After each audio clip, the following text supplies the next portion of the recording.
Bienvenue sur le podcast de l'aviation présenté par Frédéric Beniada. Donc avec nous pour le podcast de l'aviation, Philippe Bernand, président du directoire de l'aéroport de Marseille-Provence. Bonjour Philippe Bernand.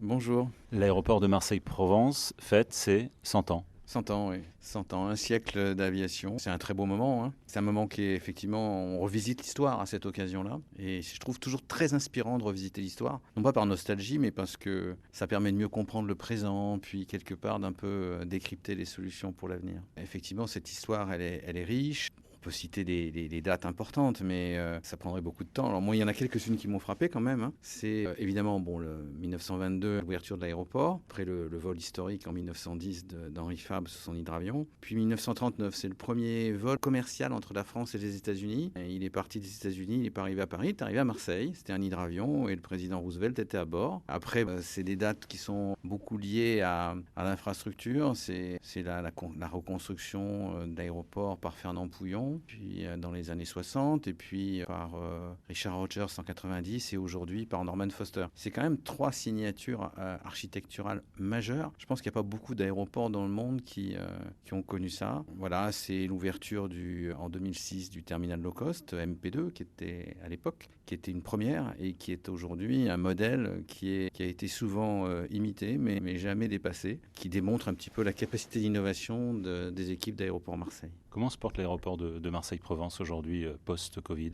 Alors, post-Covid, on a récupéré cet été le trafic qu'on avait eu en l'été 2019, de manière différente. C'est-à-dire qu'on a... Alors bon, c'est l'été, donc on a peu de clientèle à faire. On sent que cette clientèle à faire, elle ne redémarrera pas. On l'a vu un petit peu en septembre, octobre, où là aussi, on était dans des niveaux très voisins du trafic 2019, mais avec une vraie chute de plusieurs dizaines de pourcents du trafic à faire. Je pense que c'est un trafic qui ne reviendra pas dans sa globalité. Et par contre, effectivement, il est compensé par tout ce trafic affinitaire, tout ce trafic loisir qui continue effectivement à se développer. Avec un lissage aujourd'hui sur l'année, moins de saisonnalité ? Alors c'est un peu trop tôt pour le dire parce qu'on n'a pas encore passé d'hiver, je dirais à peu près normal. C'est en tout cas un des objectifs qu'on a avec tout le territoire, sur l'aspect notamment tourisme, puisqu'un des défis du territoire, c'est de lisser la saison touristique sur l'année, de manière à ce que les capacités hôtelières soient les mieux utilisées possibles. Votre concurrent sur Marseille, c'est le train depuis des années maintenant.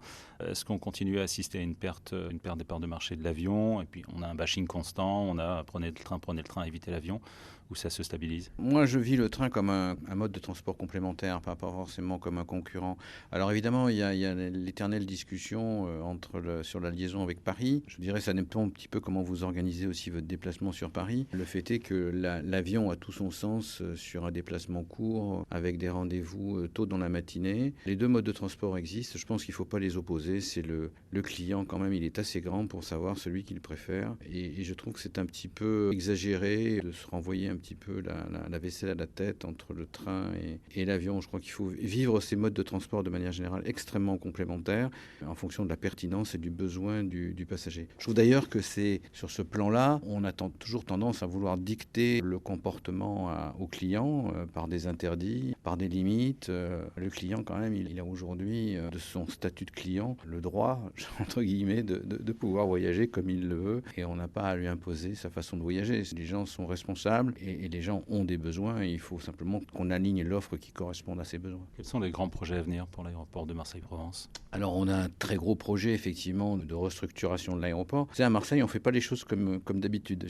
Pour ceux qui connaissent l'aéroport, on a des terminaux qui sont construits autour d'une zone un petit peu désertée qu'on appelait une dent creuse, et qui avait vocation à être le centre de l'aéroport, et qui pour des raisons historiques n'a pas été construite. C'est exactement ce qu'on est en train de faire. Donc on remet les choses dans l'ordre, on construit le centre d'abord et les extensions après. Donc là maintenant on le construit en décalé. Ceci pour dire, au-delà du clin d'œil, c'est que on va mettre de la rationalité dans l'exploitation, puisqu'on va donc dans ce cœur d'aéroport centraliser toutes les fonctions qui peuvent l'être, les mutualiser, ce qui va nous donner des gains en termes d'efficacité opérationnelle. Au passage, on va se mettre conforme aux nouvelles normes sur le contrôle des bagages de soute, qui nous imposent de les contrôler avec des machines en 3D, c'est-à-dire des types scanners.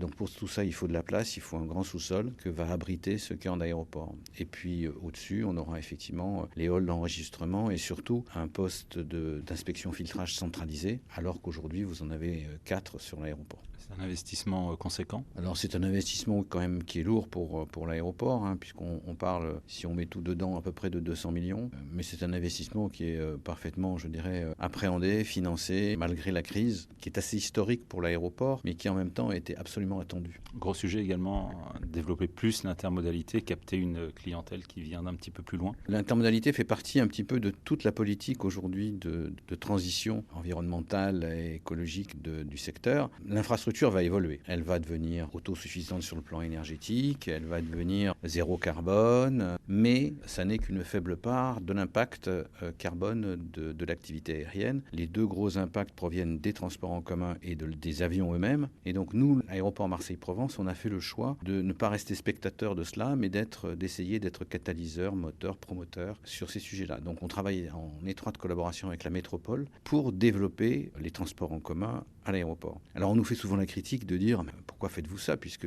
vous vivez largement de votre activité de parking ?» En fait, l'activité parking, elle a une capacité qui est limitée et aujourd'hui, il faut gérer cette capacité et de toute façon, il nous faut absolument augmenter le taux d'intermodalité. Donc c'est le sens du travail avec la métropole et par exemple on a un projet qu'on aimerait bien qui voit le jour assez rapidement, qui est un projet de téléphérique entre la gare de Vitrolles et l'aéroport. Le passager il serait carrément pris par ce transport par câble sur le quai de la gare et il arriverait directement dans les terminaux.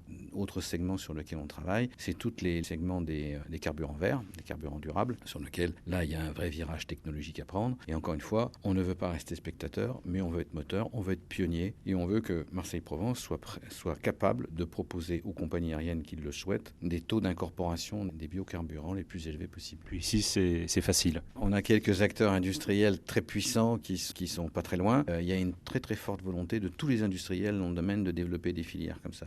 Ce qui est très important, c'est qu'on travaille au niveau d'un écosystème. Il ne faut pas que les choses, chacun ait son petit projet dans son coin. Il faut vraiment appréhender ce sujet qui est crucial pour l'aviation de manière globale et voir comment, ensemble, on est capable de le faire avancer.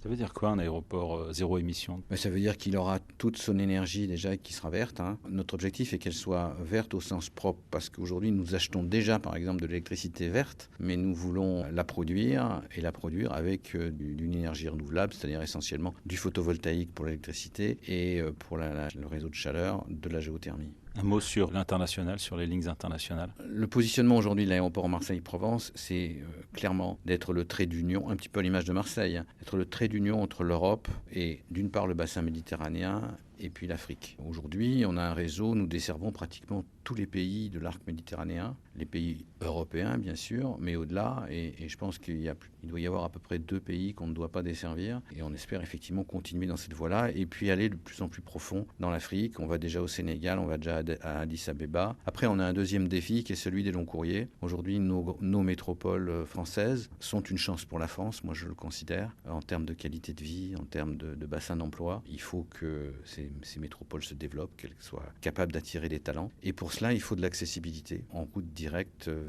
à l'international. Alors, on a déjà un certain nombre de routes, mais on a les traditionnelles routes vers la Chine, vers le Golfe et vers les États-Unis qu'on doit développer et qui étaient, je dirais, assez bien avancées avant le Covid. Et effectivement, il faut un petit peu reprendre ces démarches pour arriver à ouvrir ces lignes-là. Dans cette stratégie-là, on ouvre effectivement une liaison sur Jeddah. Merci Philippe Bernand, président du directoire de l'aéroport de Marseille-Provence.